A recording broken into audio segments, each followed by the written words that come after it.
If a new writer joins a show that has been running for years, is it mandatory for them to watch every previous episode?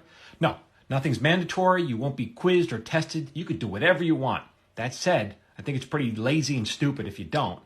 When I joined King of the Hill in season 5, first thing I did was I watched enough episodes to go into the job interview to get the job offer. Then when we got the offer, I called up the writer's assistant. We weren't going to start for like maybe 3 weeks or so. I called up the writer's assistant. I said, I need to watch or read every single episode you guys have done so far. So that was seasons 1 through 4. That was 100 episodes.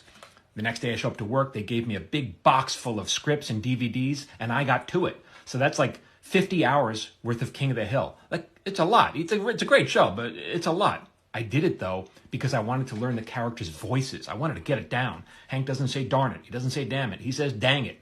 Boomhauer, how does he talk? The guy's incoherent. I studied how Boomhauer talks, how to write an incoherent character. I studied it like the Zapruder film. I wanted to know what kind of stories they told. The worst thing to do would be to go into King of the Hill and start pitching story ideas that they've already done or story ideas that they would never do. And they had a couple of episodes that didn't quite fit the mold. And I remember talking to the writers. I was like, what's with this one? And like, yeah, we don't know how that one snuck through. So don't pitch anything like that. But it was also respectful to the writers on the show. Like, I wanted to show them that I knew their work. I appreciated their work, and I was going to try to do what they have done.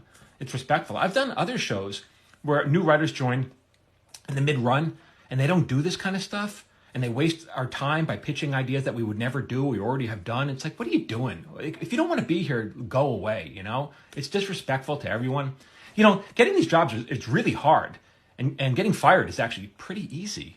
It's like, why blow it? So I would say, you want to watch all or at least most of the episodes to go in to be informed. Now, I do a free webinar. I did the first 2 free webinars on like how to break into the business, but the next one I'm going to do, it's going to be a little interesting. It's going to be about how I, as a professional writer, approach stories. And so if you're, even if don't want to work in Hollywood, if you just write novels or if you write plays, stage plays, and you just want to learn how like I do it, this will be helpful and be interesting. So the link for that is in my profile. It's free. I'll see you there, and we'll send you details real soon. Thank you for the question.